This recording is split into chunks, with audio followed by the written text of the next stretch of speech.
Ma herët edhe tentime, edhe ligjë për mbrojtje të vlerave të luftës, edhe për gjëra ngjashme, a krejt debati u riaktualizu me një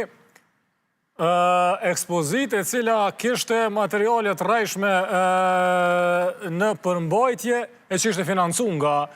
kuvendi, për ma tepër ishte përmendet Vlora Çitakun dole dhe tha nuk e kom dit kush është autori ekspozitës e kur na ka ardhë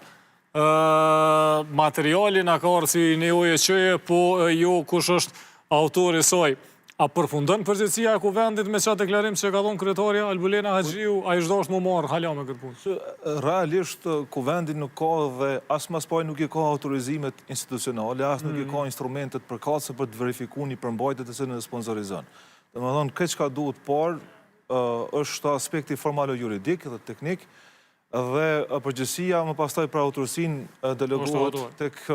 ai i cili ose ajo e cila sponsorizohet. Problemi këtu që ka linë më pastaj ndërkohë është që nëse qëndron interpretimi jonë i kryesisë është që ekspozitën që ne e kemi vendosur me sponsorizu ende nuk kanë gjë, për shkak se kërkuesi për sponsorizim është një organizatë qeveritare, është vetëm një organizatë qeveritare, është Integra,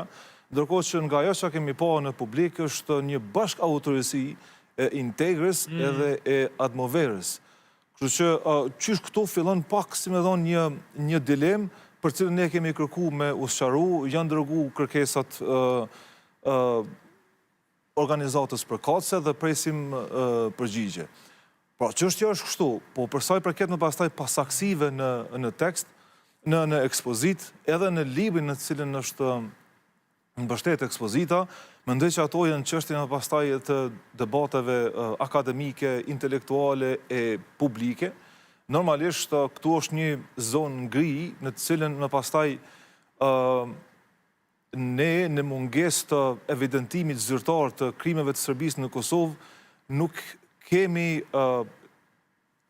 një kornizë të qartë juridike me cilën ti mund të akuzosh tjetrin për mohim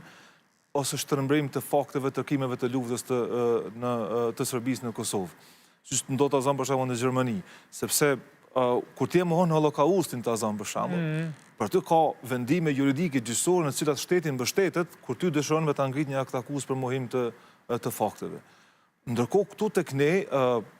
për më thuaj se për më shumë se 20 vjet, prej pastutës së tutje, këtë shoqëni e këtë shtet e ka karakterizu një lloj dembelie institucionale në akumulimin e dhanave. Fatkeqësisht, ne edhe një institut që i krijuam dikur 3-4 vite pas pavarësimit të shtetit tonë, ai institut u mbyll prap diku më pak se një dekadë në kuptimin që s'ka kapacitetin, nuk po funksionon, gjë që ka qenë gabim drastik. Që unë mund ta kuptoj periudhën kohore pas luftës gjatë administrimit ndërkombëtar, ku është të vërtetë që eksponentët e atij administrimi nuk është se kanë pas shumë kështu për qef me hulumtu krimet e Serbisë, thjesht edhe më pastaj për çështjet që kanë të bëjnë me mënyrën se si është rregullu çështja e Kosovës në kuptim